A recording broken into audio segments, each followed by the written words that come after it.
수백 년간 입지를 두고 논란이 되어왔던 영남권 신공항 건설이 전면 백지화됐습니다.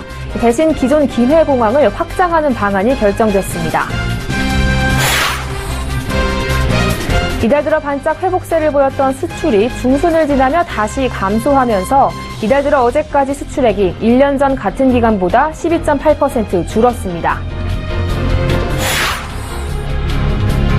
사상 최저 기준금리 여파에 주식을 사기 위해 증권사에 맡겨두는 돈인 고객 예탁금이 사상 최대로 불어났습니다. 대표적인 단기성 자금인 머니마켓 펀드 설정액도 120조 원을 돌파했습니다. 최근 분양권 시장에서 불법 거래가 기승을 부리자 국토부가 강남 개포동과 위례 신도시 등 주요 수도권 지역에서 분양권 불법 전매, 다운 계약 등 불법 행위 현장 점검에 나섰습니다. 자세한 내용은 잠시 후 투데이 포커스에서 알아봅니다.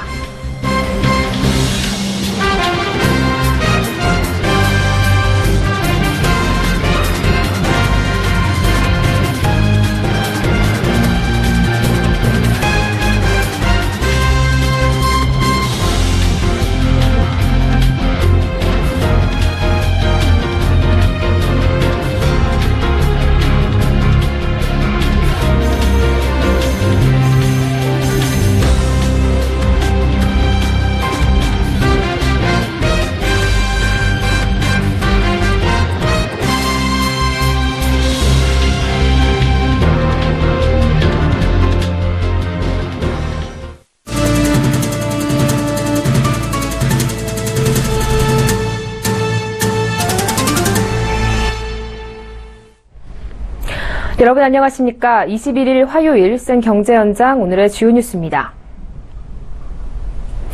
영남권 신공항 건설이 또다시 무산됐습니다. 지난 2011년 이명박 정부 때 무산된 후 5년 만인데요. 대신 김해공항의 활주로와 터미널 등 공항시설을 대폭 신설하는 등 김해공항을 확장하기로 했습니다. 정창신 기자입니다. 영남권 신공항 건설이 전면 백지화되고 그 대안으로 김해공항이 확장됩니다. 국토교통부는 오늘 오후 세종청사에서 브리핑을 열고 이 같은 내용의 영남권 신공항 사전 타당성 검토 연구 결과를 발표했습니다. 이날 발표는 국토부가 부지 선정 용역을 준 프랑스 파리공항공단 엔지니어링이 직접 나섰습니다. And the final screening stage consisted in the identification of the best site within each family, based on noise, cost, and accessibility. 국토부 발표대로 이번 신공항 백지화 결정은 전문 용역 결과 밀양과 가덕도가 새 공항으로 적합치 않다는 결론에 따른 조치일 수 있습니다. 그러나 지역 대결 격화 등 정치적 논란이 커지자 후유증을 두려워한 박근혜 정부가 아예 밀양과 가덕도 어느 곳도 손을 들어주지 않는 복지부동 행정을 한 게 아니냐는 지적도 나오고 있습니다. 김해공항을 확장하기로 함에 따라 활주로와 터미널 등 공항시설을 대폭 신설하고 공항의 접근 교통망도 개선될 예정입니다. 국토부는 올해 안에 예비 타당성 조사를 추진하고 내년 중 공항 개발 기본 계획 수립에 착수하는 등 김해공항 확장을 위한 후속 절차를 추진해 나간다는 방침입니다. 아울러 영남권 주민들의 공항 접근성을 개선하기 위해 도로와 철도 등 연결 교통망을 확충하고 안정적 예산 확보를 위해 관계부처와 협력해 나갈 계획입니다. 영남권 신공항은 그동안 부지 선정 과정에서 유치를 희망하는 지역 간 갈등이 정치권으로까지 확산되는 등 논란을 빚어왔습니다. 서울경제TV 정창신입니다. 이번 달 들어 반짝 회복세를 보였던 한국 수출이 중순을 지나며 다시 감소하는 모습을 보이고 있습니다. 관세청에 따르면 이달 들어 어제까지 수출액은 256억 5,900만 달러로 지난해 같은 기간보다 12.8% 줄었습니다. 수출이 좀처럼 회복 기미가 없던 가운데 6월 1일에서 10일까지의 수출액이 1년 전과 비교해 5.7% 증가하면서 1년 6개월 만에 수출 감소에서 벗어나는 것 아니냐는 기대가 나온 바 있습니다. 관세청은 중국 저가 제품의 영향으로 전자 집적 회로 등의 수출이 감소한 탓이 컸다고 분석했습니다. 수출액은 작년 1월부터 17개월째 마이너스 행진을 기록 중입니다. 월간 수출 통계가 집계되기 시작한 1970년 이후 최장 기간입니다. 일각에서는 18개월째 최장 마이너스 기록이 이어질 수 있다는 전망도 나오고 있습니다. 한국은행 기준금리가 사상 최저인 연 1.25%로 인하된 가운데 주식을 사기 위해 증권사에 맡겨놓은 자금인 고객 예탁금이 사상 최대로 늘어났습니다. 한국거래소와 금융투자협회에 따르면 지난 17일 기준 고객 예탁금 잔액은 26조 1,809억 원으로 전일보다 2조 원 가까이 증가했습니다. 이로써 사상 최대치였던 지난해 7월에 24조 7,030억 기록을 무려 1조 5천억 원가량 뛰어넘었습니다. 고객 예탁금은 투자자가 주식을 사려고 증권사에 맡겨놓거나 주식을 판 뒤 찾지 않은 돈으로 언제든 증시에 투입될 수 있는 대기성 자금으로 분류됩니다. 대표적인 단기성 자금인 머니마켓 펀드 MMF의 설정액도 지난 16일 120조 원을 돌파하며 연중 최고치를 경신했습니다. 전문가들은 초저금리 상황이 이어지면서 시중의 부동자금이 갈수록 투자형 자산으로 이동할 수밖에 없는 상황이 빚어지고 있는 것으로 분석하고 있습니다. 현대차가 만든 고급차 브랜드죠. 제네시스가 EQ900에 이어 내놓은 두 번째 모델 G80의 사전 계약이 일주일 만에 5,000대를 넘어섰습니다. 출시 전 하루 평균 800대 넘게 계약되며 돌풍을 예고하고 있는데요. 앵커 리포트입니다. 제네시스 브랜드의 두 번째 고급 세단 G80가 본격 출시도 하기 전 흥행 조짐을 보이고 있습니다. 사전 계약을 시작한 지 일주일 만에 5,120대가 계약됐습니다. 영업일로 따지면 6일 만으로 하루 평균 853대꼴로 계약이 이루어진 셈입니다. 지난 2013년 출시된 2세대 제네시스의 사전 계약 기록에 버금가는 실적입니다. G80는 기존 2세대 제네시스의 부분 변경 모델로 내외장 디자인을 더욱 고급화하고 최첨단 지능형 안전 사양을 대폭 강화한 것이 특징입니다. 동급 차종으로는 메르세데스 벤츠 E클래스, BMW 5 시리즈, 아우디 A6 등을 겨냥했습니다. 한층 높아진 디자인 완성도와 제네시스 스마트 센서와 같은 첨단 신기술 적용, 제네시스 브랜드에 대한 강한 신뢰감 등이 복합적으로 작용하면서 G80의 사전 계약이 호조를 보이고 있습니다. 현대차는 G80 구매자에게 일반 부품 보증 기간을 기존 3년 6만 킬로미터에서 5년 10만 킬로미터로 확대하고 고객 케어 서비스도 3년간 무상으로 제공하는 등 차별화된 서비스로 고객 사로잡기에 나서고 있습니다. 또 G80를 직접 체험하고 경험할 수 있는 다양한 마케팅과 프로모션도 진행할 계획입니다. 다음 달 7일 국내에 공식 출시되는 G80가 폭발적인 사전 반응에 힘입어 흥행 가도를 달릴 수 있을지 기대가 모아지고 있습니다. 서울경제TV 정한입니다. 경기 김포 한강 신도시 아파트 분양권이 지역에 따라 차이를 보이고 있습니다. 중심 상업시설이 들어서는 아파트 분양권 가격은 강세를 보이고 있지만 비교적 입지나 교통 여건이 떨어지는 곳은 마이너스 프리미엄이 형성되고 있다는 소식입니다. 한지희 기자가 현장을 다녀왔습니다. 신도시 열풍과 함께 주목받은 김포 한강 신도시. 김포 도시철도나 서울 외곽선 등 대규모 개발 사업들이 진행되면서 서울 전셋값에 치인 신혼부부 등 젊은 층으로부터 많은 관심을 받은 곳입니다. 특히 김포시 운양지구는 서울과의 접근성이 가장 좋은 곳으로 꼽혀 가격이 높게 형성돼 있습니다. 2015년 11월에 분양한 한신 휴더 테라스는 면적 84제곱미터 분양가가 3억 3천만 원이었는데 지난달 프리미엄이 4,500만 원가량 붙은 3억 7,500만 원에 거래됐습니다. 장기지구에 있는 대림 이편한 세상 캐널시티의 경우 수로변 조망과 대형마트가 상가와 연계되어 있다는 장점 덕에 3억 2천만 원이었던 84제곱미터 분양권이 이달에는 3억 3,577만 원에 거래가 이뤄져 프리미엄이 1,500만 원 붙은 것으로 나타났습니다. 이와는 달리 역세권이나 중심가 인근 단지가 아닌 지역은 일부에서 마이너스 프리미엄 거래까지 등장했습니다. 인근 중개업소에 따르면 지난해 12월 김포시 운양동에 분양한 A아파트의 경우 전용 84제곱미터의 프리미엄이 1,000만 원까지 붙었지만 최근에는 초기 분양가 수준으로 되돌아갔습니다.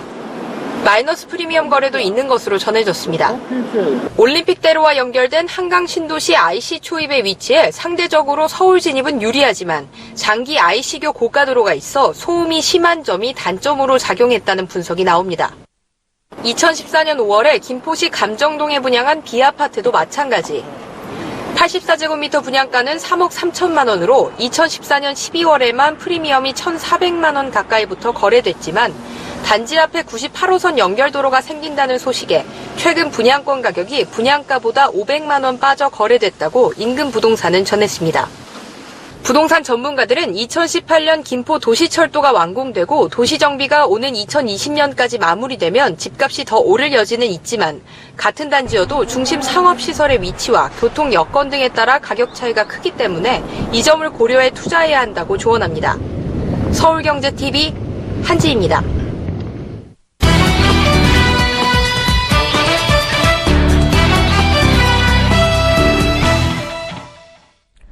네, 국토부가 오늘 서울을 비롯한 주요 수도권 지역에서 분양권 불법 전매 단속에 들어갔습니다.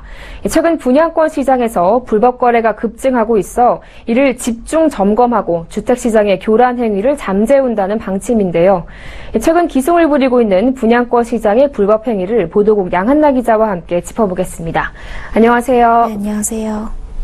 네, 오늘 국토부가 이 분양시장 불법행위 단속에 나섰다는데 어떤 내용인지 짚어주시죠. 네, 최근 떴다방을 비롯한 분양권 불법 전매나 청약통장 불법 거래, 다운계약 등 분양시장에서의 불법 행위가 급증하면서 국토부가 오늘 오전 지방자치단체와 합동으로 현장 실태 점검에 나선 것입니다. 서울 강남구 개포동과 위례 신도시, 하남 미사와 부산시 4곳에서 이 분양권을 둘러싼 불법 행위를 집중 점검했습니다.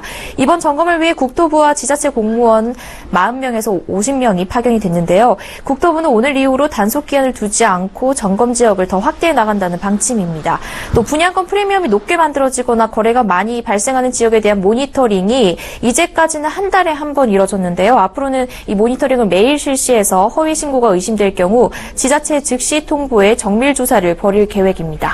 네, 최근 분양시장에서 이런 불법 거래가 얼마나 많이 일어나면 국토부가 이런 조사까지 하는 거죠? 네, 주로 투기 수요가 많이 몰리는 인기 신도시의 신규 분양 아파트를 중심으로 불법 행위가 기승을 부리고 있는데요. 최근 남양주 다산 신도시나 화성 동탄 이신도시 등지에서 단기 차익을 노린 투기 수요 그리고 소위 떴다방이라 부르는 중개업자들이 몰리고 있는데요. 아파트 청약 당첨자 발표가 뜨자마자 이 분양권에 붙는 웃돈이 4,500만 원까지 뛰어오른다고 합니다. 단기 전매, 미등기 전매, 다운계약 등 동원되는 수법도 아주 여러 가지인데요. 서울 분양권 거래량을 보면 올 2분기만 2천여 건이 넘어서고 있는데 서울 분양권 거래 조사가 시작된 2006년 이후 분기별 최대 수준이라고 합니다. 네, 다운 계약도 최근 담합 행위까지 일어날 정도로 기승을 부리고 있다면서요. 네, 그렇습니다. 이 다운 계약의 경우 매도자가 양도세를 덜 내기 위해서 매수자와 합세를 해서 실제 거래 가격보다 가격을 낮춰서 계약서를 작성을 하는 건데요. 분양권은 취득 후 1년 안에 전매하면 양도 차익의 50%, 2년 이내일 경우 40%를 양도세로 내야 하기 때문에 이것을 피하려고 하는 겁니다. 이 다운 계약도 최근에 활기를 띠면서 만약 정상 가격을 입력을 하고자 하면 기존 신고건들의 다운 계약이 의심을 받는다는 이유로 다운 계약서를 쓰지 않으면 매도인이나 중개인들이 거래에 응하지 않는 담합 현상까지 일어나고 있습니다. 이 다운 계약이 적발되면 거래를 중개한 공인중개사를 포함해 매도자, 매수자 모두 허위 신고에 따른 과태료로 분양권 취득가액의 5% 이하를 내야 되고요. 매도자에게는 원래 납부해야 할 양도세에다가 신고 불성실 가산세 명목으로 납부세액의 40% 그리고 납부 불성실 가산세 명목으로 일일당 0.03%의 벌금이 부과됩니다. 네, 자, 이 분양권 투기를 막기 위해서 이 분양권 매매 금지 기간을 두고 있는 건데요. 네. 이를 어기고서 암암리에 분양권을 거래하는 것을 불법 전매라고 하는 거죠? 네, 그렇습니다. 이 분양권은 당첨이 되고 나서 1년 동안 매도를 금지하고 있습니다. 그런데 인기 지역의 경우에는 이 분양권에다 웃돈이 붙기 때문에 1년을 기다리지 않고 불법으로 그 분양권 사고 팔고 하고 있는 것입니다.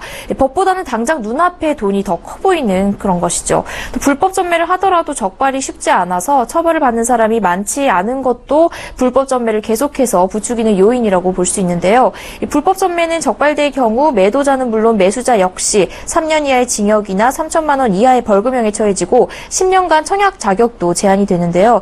이 같은 법적 처벌을 차치하더라도 분양권에 웃돈이 계속 붙어서 아파트 값이 올라가기 때문에 결국 내 집 마련을 원하는 실수요자가 가장 큰 피해를 보게 되는 것입니다. 네, 또 청약통장 불법 거래도 있다던데 이건 어떤 수법이죠? 네, 이 청약통장에 돈을 주고 사고 파는 행위도 역시 불법인데요. 수도권 신도시나 부산 등 인기단지에서는 이 당첨 안정권에 속한 통장이 4천만 원에서 5천만 원 선에서 거래되기도 합니다. 보통 전봇대 등의 광고문을 붙이는 방식으로 청약 통장을 사들이는데요. 무주택 기간이 길고 부양가족이 많아서 청약 가점이 높은 이들이 주요 타깃층입니다. 이렇게 전단지나 인터넷 사이트, 문자 메시지를 통한 광고 행위 자체로도 처벌이 가능한데요. 청약 통장 불법 거래나 광고 역시 적발될 경우 불법 전배와 마찬가지로 3년 이하의 징역이나 3천만 원 이하의 벌금에 처해지고 10년간 청약을 할 수 없게 됩니다. 또 중개업자의 경우 3년간 영업을 하지 못하게 될 수 있습니다. 네, 분양권 시장의 불법 행위와 관련해서 보도국 양한나 기자와 함께 심층적으로 이야기 나눠봤습니다. 오늘 말씀 잘 들었습니다. 고맙습니다. 네, 감사합니다.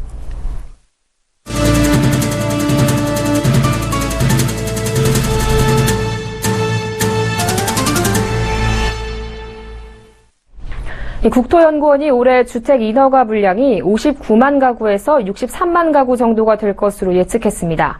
작년에 78% 수준이지만 올해 59만 가구로 예상된 것보다는 많은 양이어서 미분양 위험을 증가시키는 요인이 될 것으로 분석했습니다.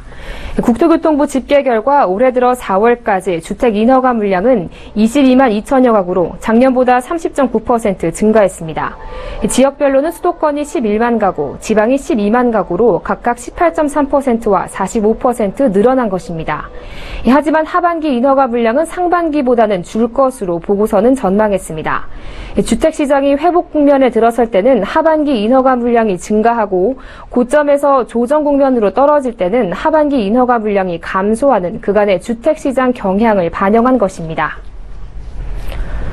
최근 유엔 본부에서 열린 세계 중소기업 협의회에서도 지속가능 경영이 주제로 나올 만큼 친환경 미래 산업 개발은 이미 세계적인 이슈가 됐는데요. 최근 증권형 크라우드 펀딩이 친환경 미래 산업에 뛰어든 국내 중소업체들의 자금 확보에 큰 도움이 되고 있다고 합니다. 김성훈 기자가 보도합니다. ICT와 바이오 기술을 결합한 친환경 농업 벤처 기업 만나 CEA는 지난 8일 자체 브랜드 파밋으로 크라우드 펀딩을 진행했습니다. 만나 CEA는 물고기 양식과 수경 재배를 결합한 아쿠아포닉스 기술을 보유하고 있습니다. 펀딩 시작 6시간 만에 230명으로부터 5억 원 펀딩에 성공했고 이후 추가 펀딩으로 이틀 만에 총 7억 원이 모금됐습니다. 지난 1월 증권형 크라우드 펀딩이 시행된 후 가장 빠른 기록입니다. 섬 지역을 위한 친환경 화력 발전 업체 인진도 크라우드 펀딩을 통해 4억 5천만 원 펀딩에 성공했습니다. 인진은 제주도에서 1년간의 검증 기간을 거친 세계 최초 연안형 화력 발전 기술의 상용화를 목표로 삼고 있습니다. 또 다른 대체 에너지 개발 업체 미래테크는 소형 풍력 발전기에 원격 관제 시스템을 결합한 스마트 가로등 사업을 하고 있습니다. 이 업체 역시 크라우드 펀딩을 통해 40명의 투자자로부터 2억 6천만 원 모금에 성공했습니다. 친환경이라는 분야 자체가 크라우드 펀딩이랑 연결되었을 때 사업을 홍보할 수도 있고 또 투자를 유치함으로써 비즈니스 확장할 수 있는 장점이 있기 때문에 앞으로도 증권형 크라우드 펀딩이 친환경 미래 산업 업체들의 성장과 홍보에 도움을 주는 단비가 될 것으로 기대됩니다. 서울경제TV 김성훈입니다. 네, 이번 여름 세일 기간 동안 어디가 더 할인을 많이 하는지 일일이 돌아다니면서 확인하지 않아도 되겠습니다. 소비자의 번거로움을 줄이기 위해 온라인 쇼핑 사이트인 G마켓과 옥션이 대형 유통사 13곳이 참여하는 최대 규모의 할인 행사를 엽니다. 이보경 기자입니다.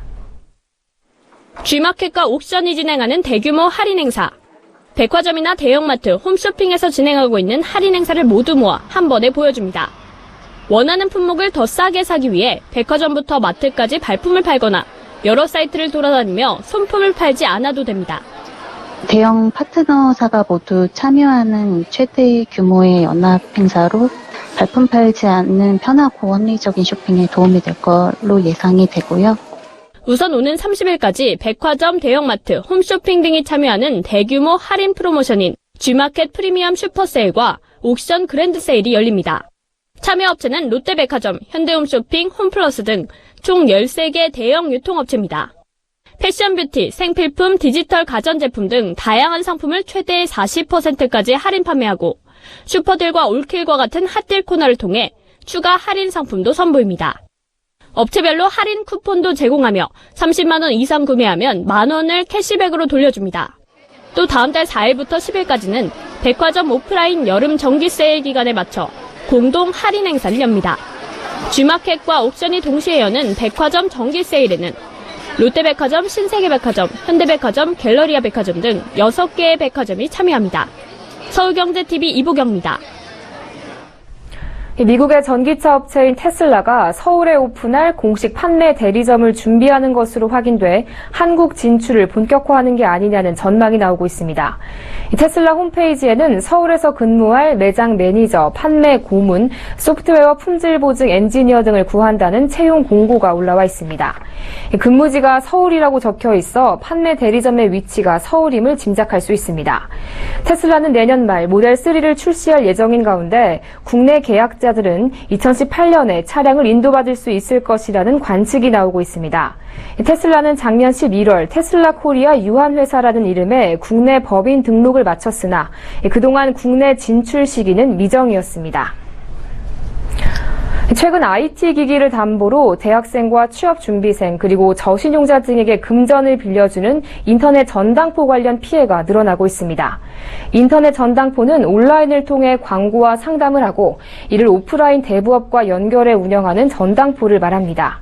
한국소비자원에 따르면 인터넷 전당포 운영 100개 업체 중 84곳이 과도한 이자를 요구하고 있는 것으로 나타났습니다. 조사 대상 중에는 심지어 대출액 10만 원을 단 하루 이용했는데도 이자를 10%에 달하는 만 원을 요구하는 경우도 있었습니다. 아울러 조사 대상 전당포 중 대부업 표준 약관과 표준 계약서를 모두 이용하는 업체는 7%에 불과해 소비자에게 불리한 내용이 약관에 포함되는 경우가 많은 것으로 드러났습니다. 소비자원은 인터넷 전당포를 이용할 때 계약서 내용을 꼼꼼히 확인하고 법정 이자율을 넘는 추가 비용을 요구받는 경우 거절할 것을 당부했습니다. 생업에 바쁜 소상공인이 직접 은행을 찾아가지 않고 모바일 앱을 이용해서 보증 신청부터 은행 대출까지 할 수 있는 길이 열렸습니다. 서울신용보증재단은 내일부터 플러스 모바일 보증 서비스를 시작합니다.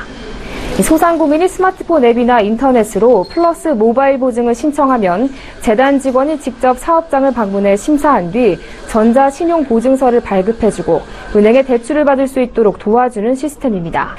지원 대상은 서울에 주소를 둔 사업자 등록 후 3개월 이상, 신용등급 6등급 이상인 개인기업입니다.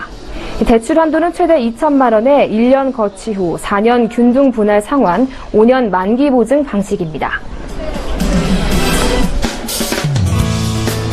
이달 중으로 국내에 등록된 자가용 차량 대수가 2천만 대를 넘어설 전망입니다. 국토교통부에 따르면 지난 5월 말 기준으로 등록된 자가용 차 대수는 총 1,996만 4,178대로 집계됐습니다. 부동산 자산관리연구소에 따르면 최근 2주간 대구 아파트 가격이 평균 0.28% 하락했습니다. 올해 들어 2주 단위 하락률로는 최대폭입니다.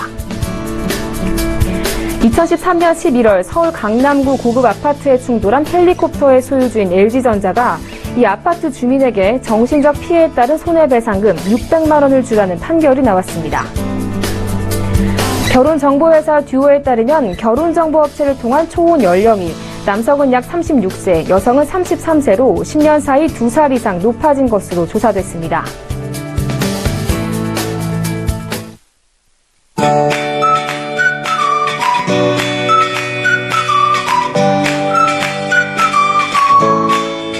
안녕하세요. K웨더 라이프스타일 예보 차씨입니다. 오늘 절기하지답게 참 더웠는데요.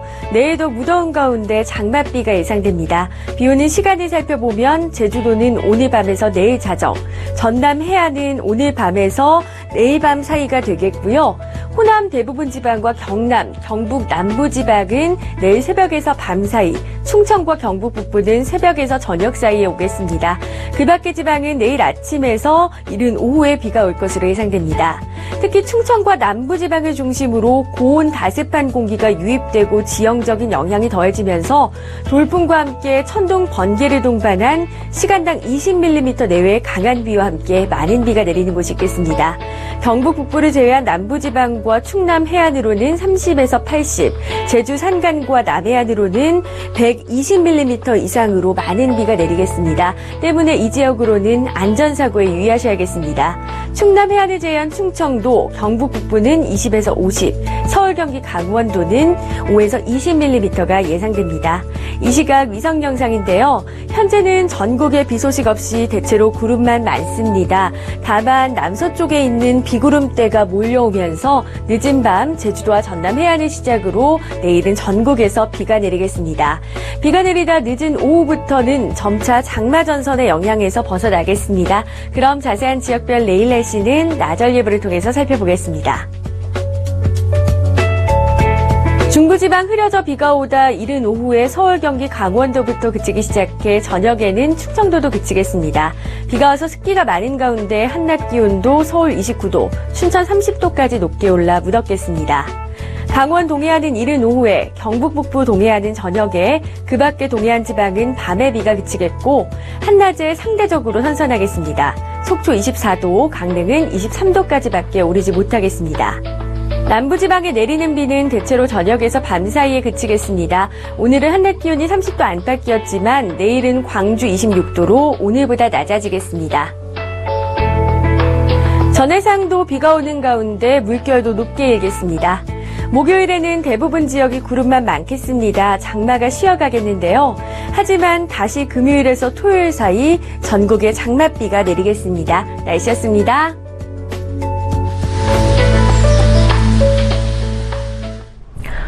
네, 10여 년간 논란을 끌었던 남북권 신공항 건설이 다시 없던 일이 됐습니다. 그동안 밀양이냐 가덕도냐를 두고 지역 간 극한 대립으로까지 치닫았는데 결국 기존 김해공항을 확장하기로 결정이 나면서 그간 신공항 유치를 꿈꿨던 지역 주민들의 반발도 만만치 않을 것 같습니다. 생경제 현장 여기서 마칩니다. 시청해주신 여러분 고맙습니다.